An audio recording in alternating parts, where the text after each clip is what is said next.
Good morning, Campbell McCreary here, Amvest Capital in New York City. Welcome to the Amvest Capital Inc. live webinar with Trilogy Metals.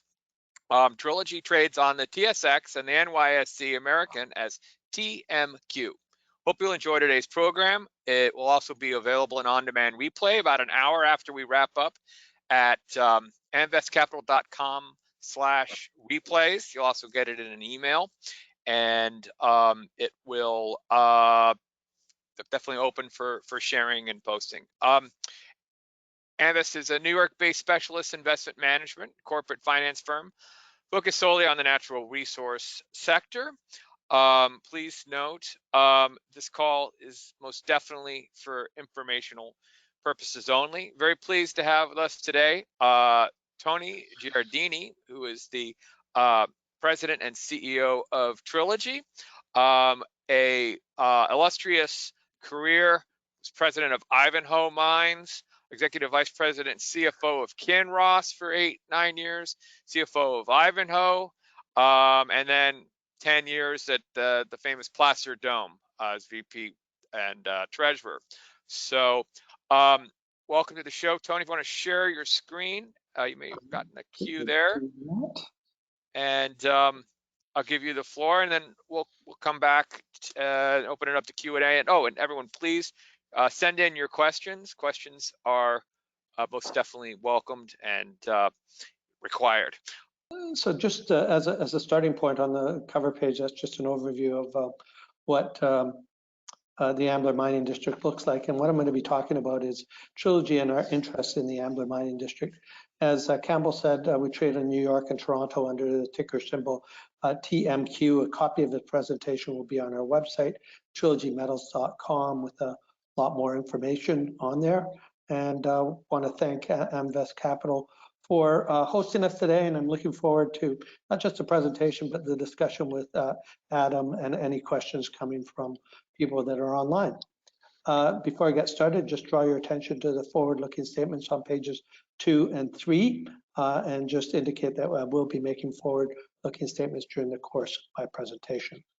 So just starting off on page 4, and page 4 highlights Trilogy interest in the Ambler Mining District. So Trilogy is a company that was spun out of Nova Gold in 2012, and up until 2020, we owned 100% of this Ambler Mining District. And then in 2020, we entered into a JV with South 32 to create a company called Ambler Metals. And we contributed the Ambler Mining District assets, which are covered on this page. And South 32 contributed $145 million in cash. The Ambler Mining District assets are located in the state of Alaska. Very fortunate to operate there. Great jurisdiction, rich mining history, lots of operating mines there. And we're working very closely, obviously, with the native corporations and the state in terms of advancing our project. What's interesting about our project, and I hope to get into it a little bit more through the question and answer, is just the high-grade nature of what we have. So we're talking about high-grade copper. In the case of Arctic, it's 43.4 million ton VMS deposit, roughly 4.2% copper equivalent. So it's high-grade in anybody's books. And then we have another advanced exploration project called Bornite, which is about 180 million tons at 1.6% copper over the open pit and underground. Arctic is an advanced development asset. Bornite is an advanced exploration asset. So we've got the 50-50 JV with South 32. In terms of share capitalization and balance sheet, we're in good shape. We've got about $8 million in cash at the corporate level, but more importantly, at the JV level, out of that $145 million that South 32 contributed, there's 135 that still remains.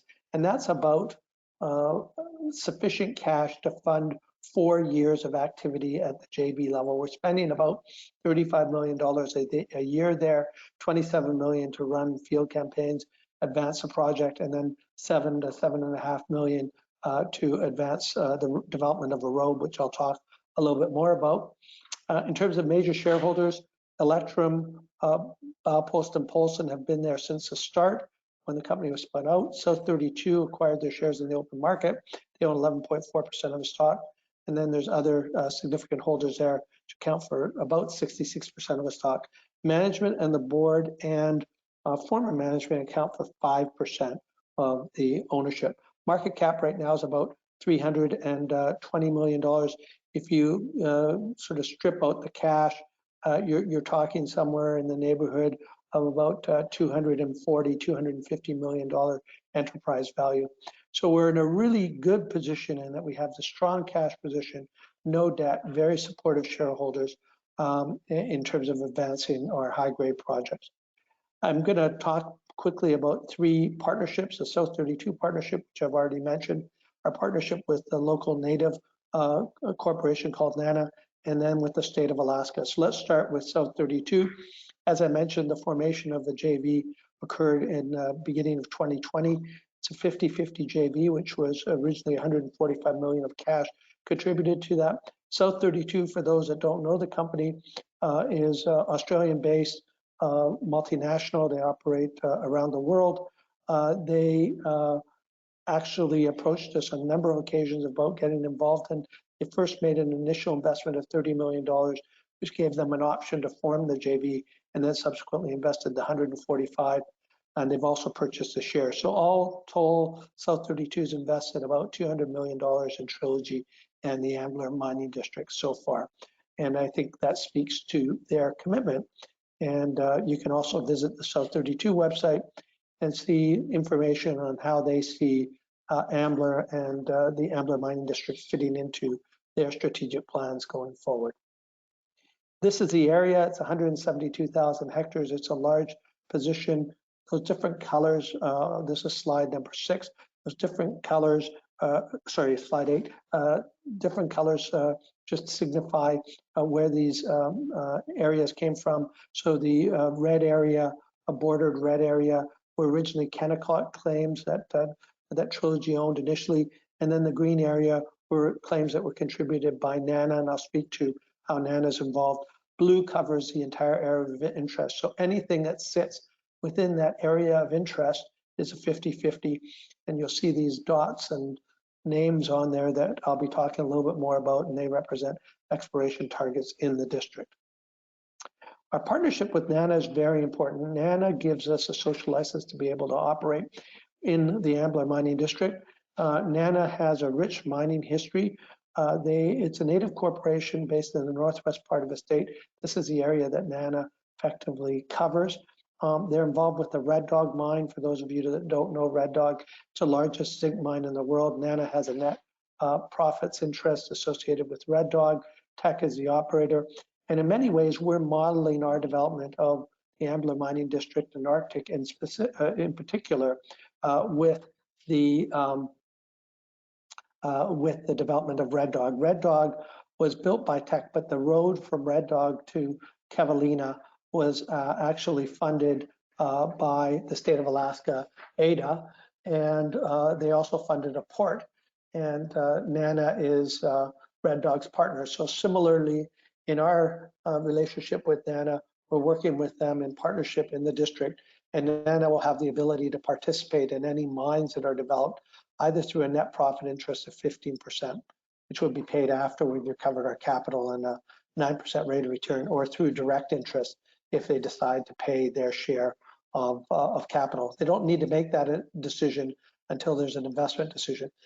But what NANA does is it definitely works closely with Trilogy and South 32 and how we're looking at the development of the district. They're going to benefit through, obviously, economics specifically, depending on what option they choose once we start the development of a mine. They'll also benefit through employment and procurement opportunities in the district and through a tax base for the borough government. So we're very fortunate in having NANA as a partner. A key consideration for us, of course, will be operating in the district, and the idea of getting into the district is really about building a road and infrastructure there. The only reason the Ambler Mining District hasn't been developed is because there's one missing link of infrastructure, and that's this road that I'm going to be talking about. So on this slide, which is slide number 13, you can see the road that is called the Dalton Highway. That goes through the entire state of Alaska. And What we're looking at is a connection to the Dalton Highway to the Upper Kobuk Mineral Projects, also known as the Ambler Mining District. It's a 211-mile road, and this road has been fully permitted. It's going to be built by ADA, which is a state agency, and the idea will be that they will build it, they will fund it, we will pay tolls to be able to use that road. It will be a private industrial use road only. It will not be used for any other purposes. It will start out as a single lane road with pullouts initially, and then it will ultimately be double lane road. It's expected to have a 50-year operational life, and the idea is that it will open up the district to the development of mines. This is where our relationship with NANA is very important. As I said, it is a all-weather private use road only, and we're very focused on ensuring that NANA and the Northwest Arctic Bureau's subsistent hunting and fishing isn't compromised as a result of this road and moving things forward. So things are advancing well on the road. This was a process that we went through to get the road built, permitted. This is page 13. See that the record of decision was issued on July of 2020. We're now in the detailed engineering phase, so we have an agreement with the state of Alaska, ADA, to fund in total $70 million of detailed engineering, $35 million being funded by Ambler Metals and $35 million being funded by the state of Alaska. So they're in the first year of that, and it's slowly moving the road forward with the view that we would make a decision on constructing the road once we've made a decision on advancing the Arctic mine. And I'll speak a little bit about the time frame of where that goes when I talk about mine permitting. In terms of a road itself, this is slide 14. This indicates where the road would travel. And you can see these red dots, squares, circles, stars. Those all represent potential targets and or mines that could be developed in the district. So Arctic is the advanced one. Bornite is the advanced exploration. The two black, the star and dot, Sun is privately owned and Smucker is owned by Teck. The rest of it is actually within the Ambler Mining District that is co-owned by South 32 and Trilogy. This is what Arctic looks like. It's a VMS deposit, and I'll talk a little bit more about what that means, but you can see it's 43.4 million tons at an average grade of 4.2%. So it's polymetallic. There's copper, there's zinc, there's lead, there's gold, there's silver. We prepared a feasibility study, slide number 16, which indicates a 12-year mine life. We used a price deck from our PFS in 2018, which uses lower prices, $3 copper, $1,300 gold, $18 silver, had an NPV on a 100% basis of 1.1 billion with cash cost net of credits of 32 cents, very low, and 27% IRR. So this is a robust project, even on a 12-year mine life. We believe there's lots of opportunities to extend that.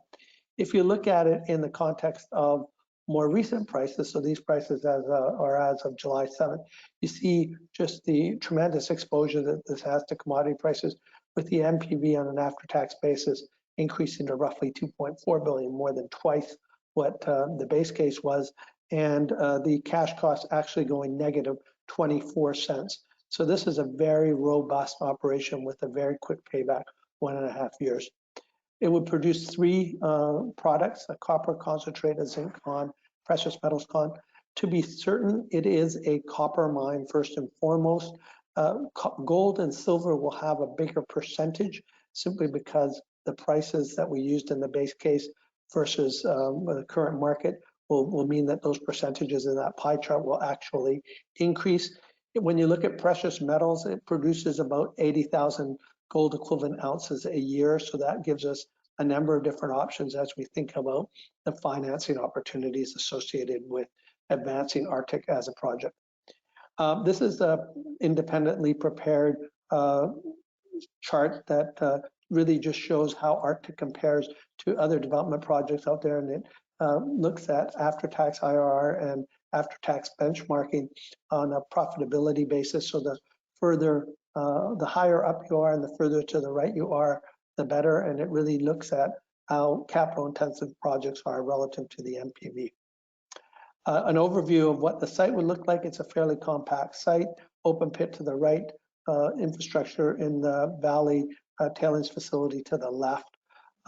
In terms of mine permitting, we expect to start the permitting process later this year. A lot of work has already been done on the permitting, but we would see that permitting process taking between 24 and 36 months, and with an idea to put us in a position to make an investment decision towards the end of 23 or early 24, at which point we would look to commence the engineering construction of a mine, and the road development would begin. In terms of when could this mine be operational, if permitting sort of goes along that 2 to 3 year time period and the road construction and engineering construction can proceed in tandem, we see a possibility of sort of towards the end of 27, early 28 as being a likely time period for this mine to be up and running, assuming that everything goes off without any challenges or issues in terms of permitting and construction. Initial mine life is projected at 12 years, but we see lots of opportunities to advance that further. The permitting, there's no federal lands, which makes it somewhat easier to permit. There's a 404 wetlands permit that we would need to get from the U.S. Army Corps of Engineers. The bulk of the other significant permits are state of Alaska permits, and we would need some borough approvals as well. What's really exciting about Trilogy and the Ambler Mining District is the exploration potential. So in addition to Arctic, which I've talked about already, we have Bornite, which was actually the original asset that South 32 was interested in when they approached us back in 2016-17. So our Bornite consists of 180 million tons on average grade of roughly 1.6%. So it's a very robust opportunity, and there was some drilling done on that over the last several years, which I'll highlight briefly. And then it's really about regional drilling in the area, and these are some of the regional and historic resources that have been identified: Horse Creek, Sunshine, Chinook, BT. Talk a little bit more about that. This is a VTEM survey that was slide 24 that was run a couple years ago, and basically the red dots indicate selected prospects. So there's lots of targets. We weren't able to have a drill campaign in 2020 because of COVID. So this year's drill campaign is the beginning of really getting out and testing as many of these targets as possible, recognizing that you do have a fairly short drill campaign that could run from sort of June through September, weather permitting. This is Arctic identified in the VTEM survey, so you can see that the anomaly comes up quite nicely. And similarly, when we look at Sunshine, which is another area that we have drilled in the past, if you look to the top of where that circle is, which is slide 26, you can see another anomaly that hasn't been drilled. So we think there's lots of potential targets here in the district to explore. These are selected drill results, slide 27. From Sunshine drilling, and you can see once again very high grade copper equivalent results. Bornite, I mentioned it as well, slide 29. You can see $31 million was spent by South 32 at Bornite from 17, 18, and 19 to effectively delineate a high grade underground resource of 60 million tons at about 2.9% copper equivalent, 2.9% copper. Bornite also hosts about 77 million pounds of cobalt. So what we don't have any drilling planned at Bornite this year, but we're going to be doing some soil sample work in and around Bornite with a view to drilling that deposit in the next year or so. Arctic is known as a VMS deposit. Slide 30, you can see how it compares to some of the other VMS deposits out there. Flin Flon and Randa, for example, have had very long mine lives of multi-decades, 75 and 85 years respectively. And Okuruku, which is in Japan, similarly has operated for decades. So we see the same potential in the Ambler Mining District between Arctic and Bornite, although Bornite's not a VMS deposit in and of itself. This is the field campaign for the current year. The plan was to drill 7,600 meters at Arctic and then 2,500 or 2,200 meters at satellite targets in and around the area. Weather has had an impact on our ability to hit those targets this year, and we're scaling back some of the infill drilling and some of the condemnation drilling and looking to focus on more of the near Arctic targets and regional targets that are highlighted on this slide as well, which is 10 holes, 3,400 meters. And then we're hoping to extend the drill campaign into September just to make up for some of the weather delays that we've had. We're very excited about the hole on slide 32 called Nana 1, and whether we'll be able to drill that this year or not, we're hopeful. But Nana 1 was drilled in the 70s by Nana, and what's interesting is really connecting the dots between the Arctic and Bornite deposits, even though they're very different deposits, and Arctic being a VMS deposit, we see that there's potential 20 kilometers in between those two deposits, and we want to see what's in between, and there's really been a very little drilling done in those areas in the past. In terms of getting things done, this just gives you a quick overview on slide 33 of what's happened over the last several years, and the focus has really been on getting the JV up and running, getting the budget approved, the right-of-ways for the Ambler Access Road, and the development agreement on the road itself in terms of advancing the project. And the next steps for us on slide 34, this is the last slide, is optimizing the feasibility study to advance the Ambler project and Arctic, to advance Arctic forward, complete the drilling this year, get the results out in the fall, and then hopefully commence a permitting process for Arctic this year.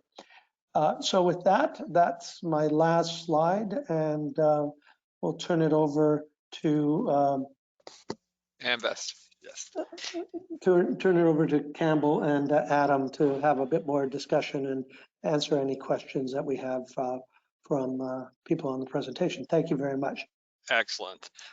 Beautiful land, northern lights there, but always news flow is what we're looking for.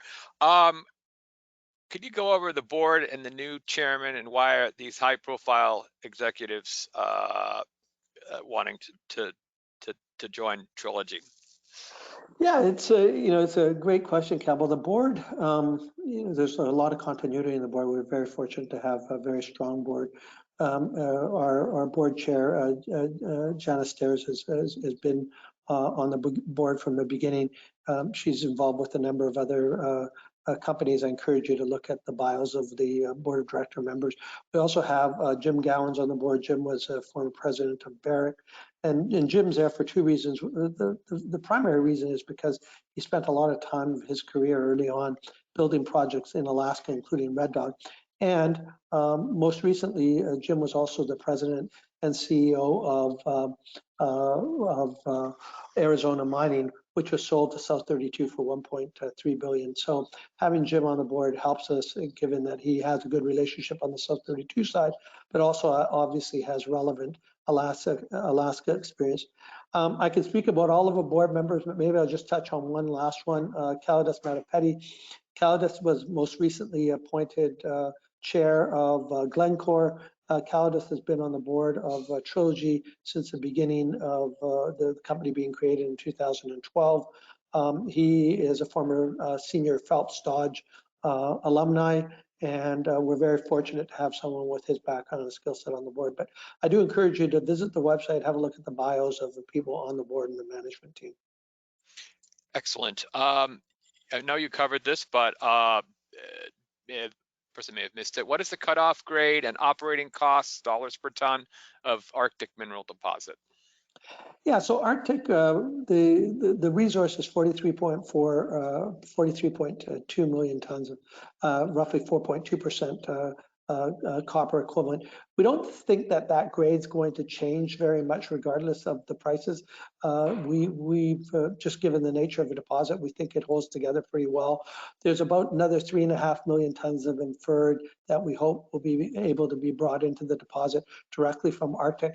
And then we're doing some drilling this year on the fringes of the Arctic deposit to see if it extends. So part of the infill drilling this year is just to get more confidence with respect to the resource and do some met sampling so that it's just part of advancing the project. In terms of costs, we look at it, and it really depends on how you look at the project. If you look at it as taking all of those credits and applying it against the copper cost, it's 32 cents based on that $3 copper price that we use, and 24 cents negative if you look at it at sort of spot prices. So In terms of a cost curve, this is a very low cost operation.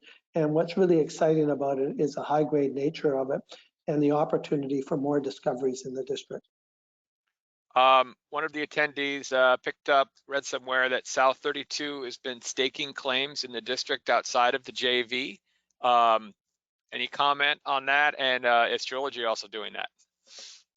Yeah, so South 32 has staked a large land position that they call Roosevelt. And in fact, if you visit the South 32 website, there was a presentation that they made in May, and they talk about the strategic vision. And they do talk a fair bit about the Ambler Mining District and Trilogy and Arctic and Bornite, and also Roosevelt and the work that they're doing there. And what's also interesting is that there's a shift at South 32 in terms of looking at green metals, and copper is definitely a metal that they're looking at. And it is there is no copper exposure within the South 32 portfolio right now, other than their exposure to the Ambler Mining District. So we think that they've staked this ground independent of Trilogy and Nana. They conducted a field program this year. The idea is getting back on the ground next year. But I think it just underscores their interest in the district, and we see it as a big positive because we want more people to pay for this road. We don't want to be the only ones that end up paying for this road. So having South 32 independently looking at other opportunities in the district is very helpful because they could be an independent funder of the road. In terms of our aspirations in the district, we have conducted exploration in the past. We'll be providing an update in terms of what we're thinking about district-wide as we move forward in the fall. Excellent. Just reading this directly, as stated, the company currently has no debt.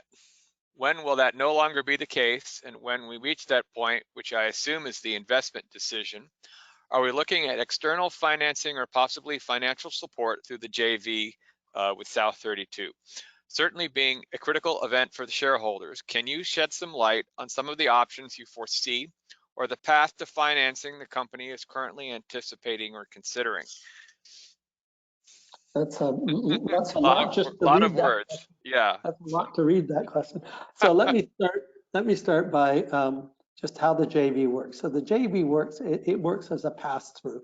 So basically what that means is that the metal is produced and it's going to be 50-50 divided between Trilogy and South 32, subject to what Nana ends up doing in terms of their participation.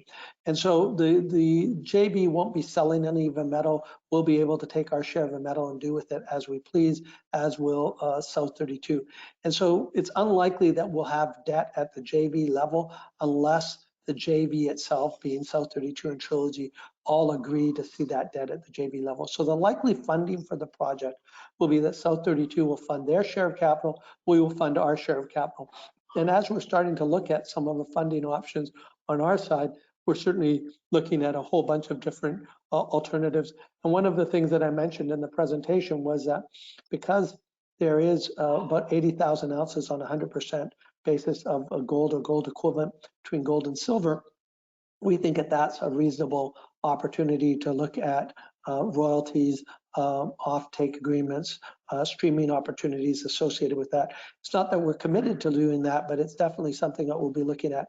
And then we'll be looking at opportunities for financing strictly at the Trilogy level and project and debt financing there. But we think it will be a mix of different products that we'll be looking at in terms of funding our share, but we feel confident given the robust nature, not just of Arctic, but the district as a whole, that we'll have lots of funding opportunities in front of us. Excellent. I'm going to pass this over to Adam, Senior Research Analyst, Mining at Amvest. Thank you. Thank you, Campbell.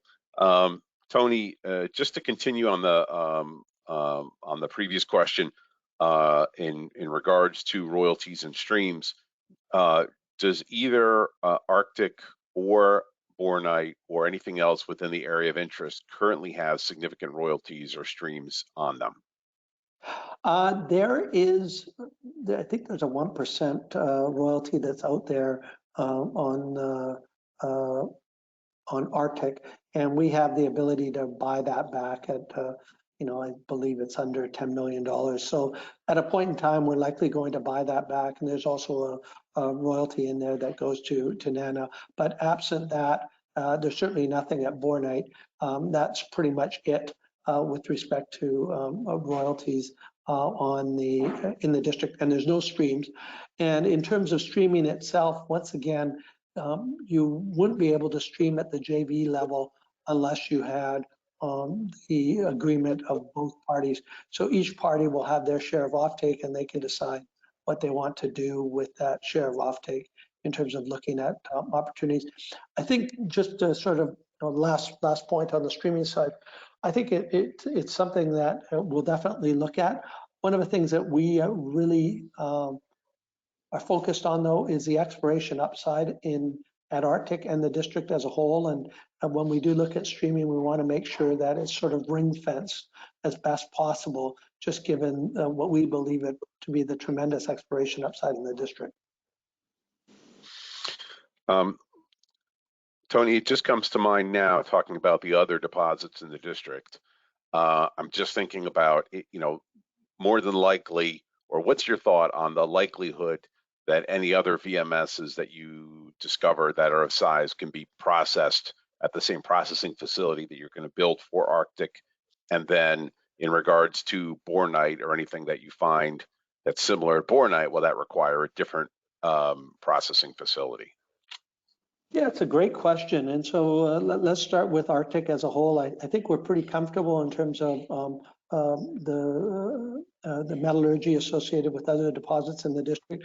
What we're focused on right now is deposits that are 3 to 5 miles from the Arctic deposit that are within a reasonable trucking distance. And I think the key determinants, of course, are going to be can we find anything that is higher grade than what we have at Arctic? It's going to be tough. 4.2% copper equivalent is pretty damn good. But we'll look at and see what we can do on that front. And then it's going to be the nature of a type of mining, whether they're open pit or underground deposits and how they can be easily accessed. But I think we're not concerned about any impacts in terms of being able to process those through the Arctic mill. The game plan is to have an operation that certainly has initial mine life of 12 years, but with the inferred resource and the potential to expand Arctic further and find others, we certainly see the potential for increasing mine life into over 20 years, for example. With respect to Bornite, it's early days. We've often looked at Bornite as a standalone operation, and that's likely how we'll continue to look at it. The question has been raised whether if you're not able to find other satellite deposits of sufficient grade in the district, whether Bornite material could be processed through the Arctic mill. And that's definitely a possibility, in that you could turn off the zinc and other circuits. So, the open pit, for example, the underground deposit is about 60 million tons at 3% copper. So you can do the math pretty quick and see that that's a pretty good rock to be able to put through a processing plant. But it's really going to be about, can we find other deposits in and around Arctic that are of a higher grade nature? And can we look at Bornite on a standalone basis? I mean, Bornite, Adam, to be quite frank, we're not getting any value for it in our share price, and it's 180 million tons. And I think that people lose sight of the fact that South 32 originally came into the story because of Bornite, and nothing's really changed. It's still there. And we're hoping to demonstrate that there's lots of opportunities there. So I think your point about district potential and how it could all interplay is very much how we could see things unfolding over time. And just to refresh my memory on Bornite, was there originally a water issue at Bornite? A lot of very shallow water table there with a lot of upward pressure. Is that my recollection is correct? Yeah. So if on this photo that's there, if you look to the right, there's a head frame there. That head frame was put in there by Kennecott back in the day in the 60s. And in fact, they hit water when they got down there, and they took some big bulk samples and high grade material out of there. And so what we're looking at, or what we've looked at initially, an open pit in terms of a larger deposit, and then we really haven't done on the underground to determine the best way of accessing that. But we think that, you know, you'd have a portal and a decline to get in there, so it wouldn't be a shaft that you would be looking at.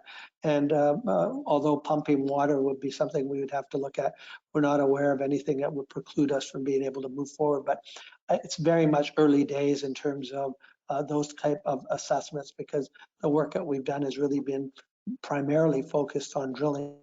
But Bornite, you know, you take the, you know what the copper deposits are out there. Bornite's 1.6% between the open pit and underground combined, 180 million tons. It's a pretty reasonable deposit on its own, and I think there's lots of opportunities there.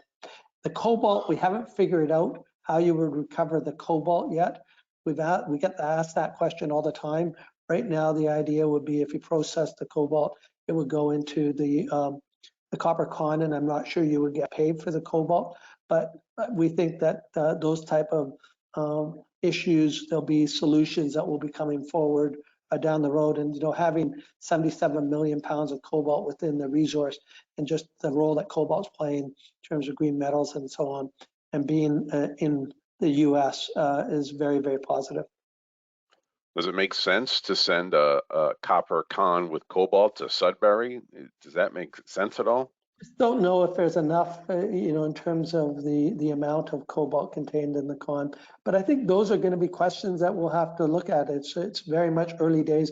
You know, when South 32 came into the story to form a JV, they really switched over to Arctic in terms of the focus, simply because the economics at Arctic were so compelling.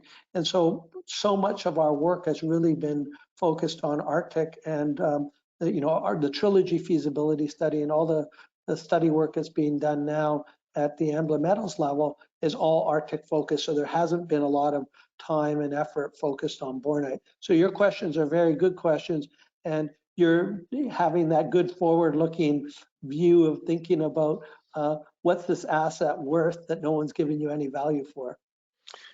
Have you guys released any kind of PEA on Bornite, or has South 32? I guess they probably wouldn't release it, but South 32 hasn't done anything. We're thinking about coming out with some information a little bit later this fall. It gives a bit more clarity into how we look at Bornite in terms of a resource and potential mining costs associated with an underground deposit. Might be interesting to at least consider when you're thinking conceptually about Bornite, if you can make you know, make the con even at your Arctic facility, and then maybe leach the con on site, especially if you're going to be, I don't know, I guess that leads me to the question: are you guys going to be connected to the grid with the new road? No, the plan right now is to have a dual fuel power source at Arctic, and you know, it would be sized appropriately for Arctic, 10,000 tons per day with some backup power. We're looking at, you know, how wind and solar can sort of play in. There's actually a fair bit of wind power up in the northwest part of the state. In Kotzebue, they've got wind power, and in the district, so there might be opportunities to use some wind power, but not necessarily exclusively. And the original PFS had considered LNG as an option, and then it switched over to diesel, but really looking at dual fuel. So there's some more work to be done with respect to how we look at that. So power would be a consideration. I mean, the idea, of course, is that we're going to have to be shipping that con, you know, a fair distance to get it to market. The missing link that we talked about, the 211-mile road, connects you to the Dalton Highway, and then from there, you can take it on a paved road to Fairbanks. There's a rail link at Fairbanks that takes you to Anchorage, which has a port 365 days. It's open. On the other side, where Red Dog is located, Red Dog ships out of adjacent to Cavallina, and their challenge is that they're only able to ship 3 months out of 12 because it's frozen the rest of the time. So that's the reason we're not going in that direction. Plus, it's more environmentally sensitive to get there. So this gives us the ability to be able to ship year round, and from a working capital perspective, it makes a lot more sense. Mm-hmm. Mm-hmm. You know, something that came to mind earlier in your presentation, when you just sort of met, and then recently again, you sort of mentioned, look, there's this huge high grade, you know, resource both at Arctic and at Bornite.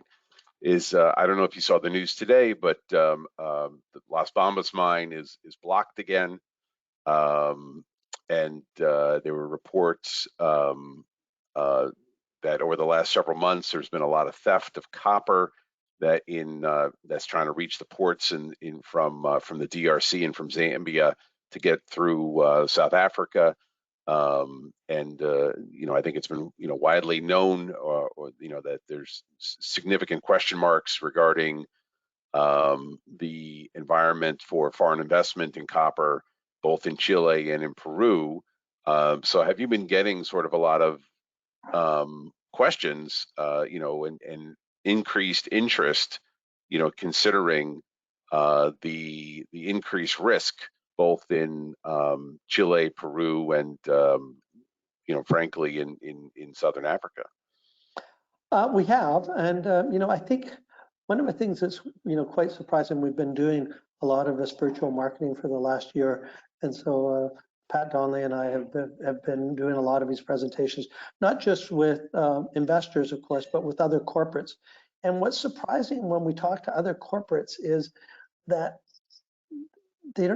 some of them didn't even realize this type of deposit was still out there that hadn't been developed, because they look at the grade and they look at you know, all of the pieces and the exploration upside and the potential for Bornite as a standalone operation, and they're gobsmacked that this hasn't been developed, and it's really been about the road. So part of our job, of course, is to make sure that people do appreciate the scarcity value associated not just with Arctic, but with Bornite and the district potential as a whole.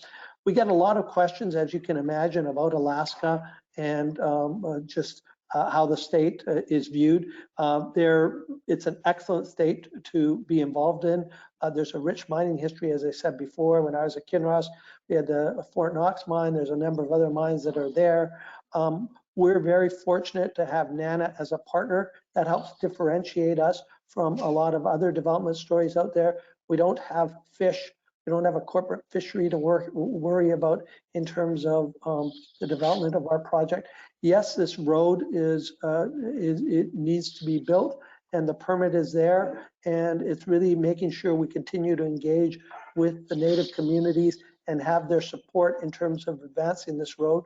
The state has been a very, very strong partner, and we think that similarly federally, given the push for domestic sources of critical metals, that this type of deposit, particularly given the high-grade nature of Arctic, is going to be, you know, right down the middle of a fairway in terms of how you want domestic production to sort of proceed. So we feel like we're in a very good position in advancing this, and having South 32 as a partner, $135 million in cash at the JV level, gives us lots of flexibility. So you feel like the 404 permit isn't going to be a sticking point, that considering your partners and whatnot, you don't think that's going to be a sticking point as it has been for others in Alaska? You know, we're at the early stages of it. We've done actually a lot of work on permitting already, and you know, I would say we're in a very good position to be able to hit the ground running very shortly. And we don't believe that there's any particular issue that would be problematic. But until, you know, the devil's in the details, until you get into those details, you just don't know. As we said earlier, there's no major federal permits required. It's a 404 wetlands permit. The nature of a wetlands disturbance is fairly small. Quality of a wetlands is not particularly high, but we'll have to be sensitive to those particular factors and concerns. And you as we say, the road itself took a long time to get the permit. And we think that Ada did a great job in terms of advancing that, going through all of the documentation process, all of the study work. And we're gonna, take the same approach. And when we benchmark this against other projects through some discussions we've already had with the Army Corps of Engineers, we think 24 to 30 month time period is a reasonable time period to advance the permitting. And the key, Adam, will be continued NANA and Northwest Arctic Borough support. That's what differentiates us from other projects in the state. Maybe you could also, in sort of the same vein, talk a bit about the tailings, the plan for the tailings dam, and how you guys have thought about that and thought about long-term safety and gotten buy-in from the state and the feds and whatnot. Yeah, that's that's going to be a big part of the permitting process.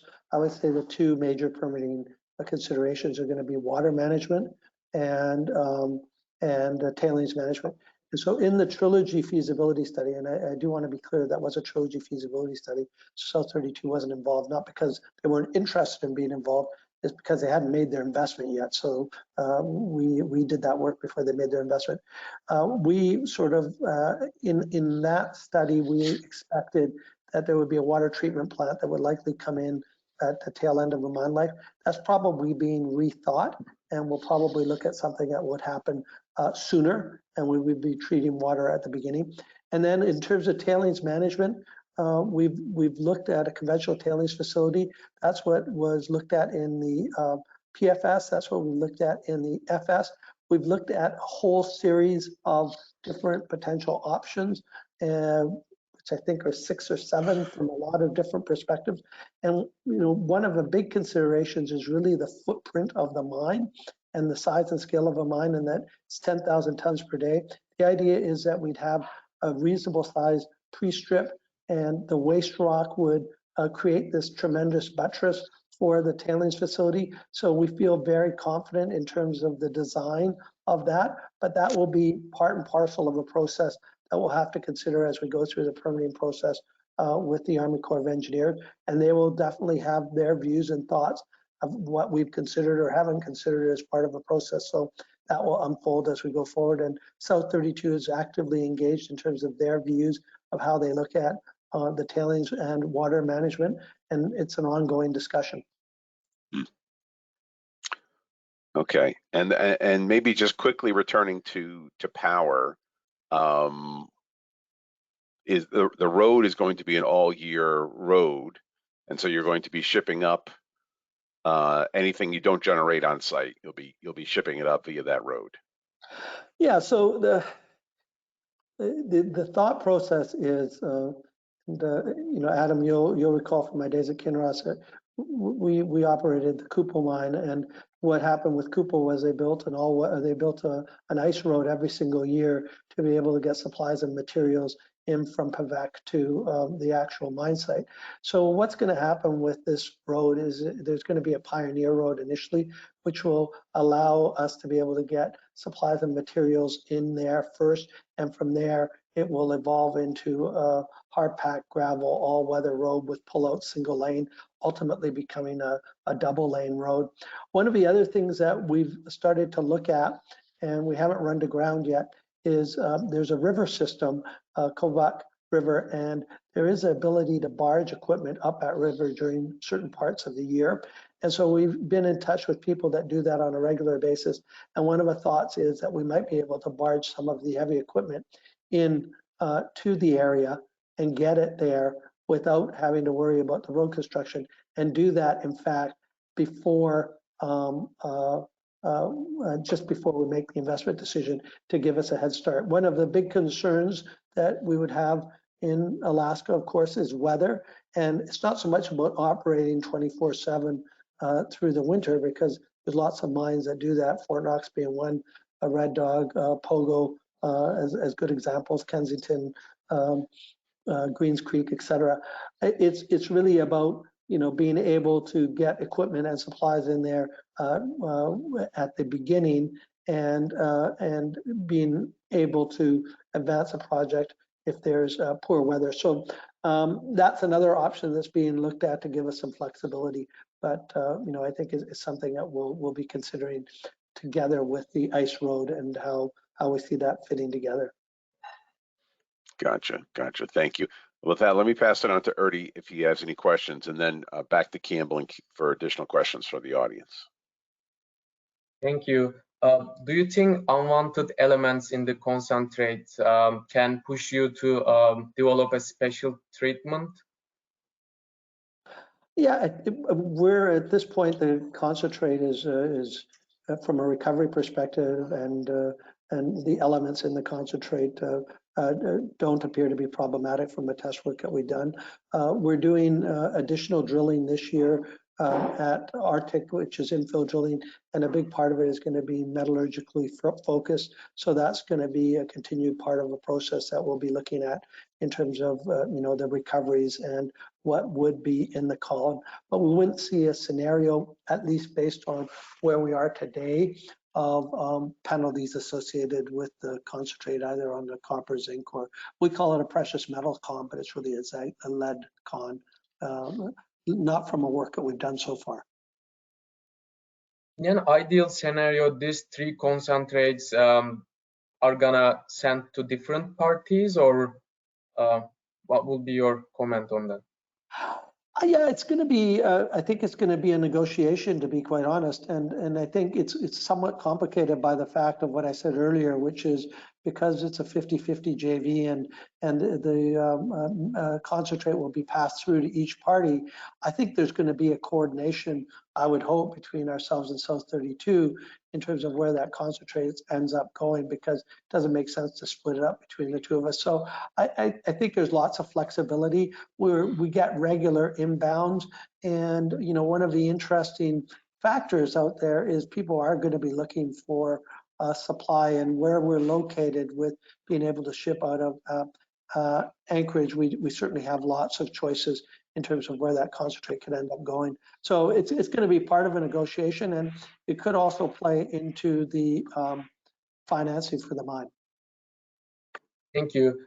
Maybe this can be early to ask, but when we look at the cost of the production of, let's say, a ton of concentrate, what is the cost addition when the concentrate left the mine gate? Like I don't know if I know what the transportation cost is, about $260 a ton to get the concentrate from the mine gate to market. That's what we've got. That's what we had in the Trilogy FS, somewhere around that number. But I don't have any other details on that at my fingertips. Something we could chase down and certainly come back to you on if it's something you're interested in. Thank you, Tony. Yeah. Campbell. Great. Want to thank everyone for tuning in and for your great questions. And we have Pat Donnelly joined us later in the session. He's the gentleman on the right, and Corporate Communications and Development Vice President at the company. And if you're ever wanting to get in touch with the company, he is easy to reach and responsive, and knows quite a bit. So that's Pat waving. With that, please share your feedback on your way out or in one of the follow-up emails, and you'll be able to get a copy of this in about an hour at amvestcapital.com/replays. It'll be actually on YouTube in maybe a week or two, and you can access this event. That'll be up for quite a while. With that, I'm going to pass it back to Tony to close us, but I think we've covered this pretty well. Yeah, look, thanks for joining us. And as I said, more information on the company, please come to our website, trilogymetals.com. Trade under ticker symbol TMQ on Toronto and New York. Be happy to answer any follow-up questions that anyone has. I want to thank Amvest for hosting us. Campbell, Adam, and Erdi, all good questions. And I think what I took away from the discussion was the focus on Bornite and just the tremendous value that isn't being recognized for a very large copper deposit located in a tier 1 jurisdiction. So keep that in mind as you do your research on the story. Once again, thanks for your time and attention. Thank you, everyone. Have a great rest of your week. Thank you.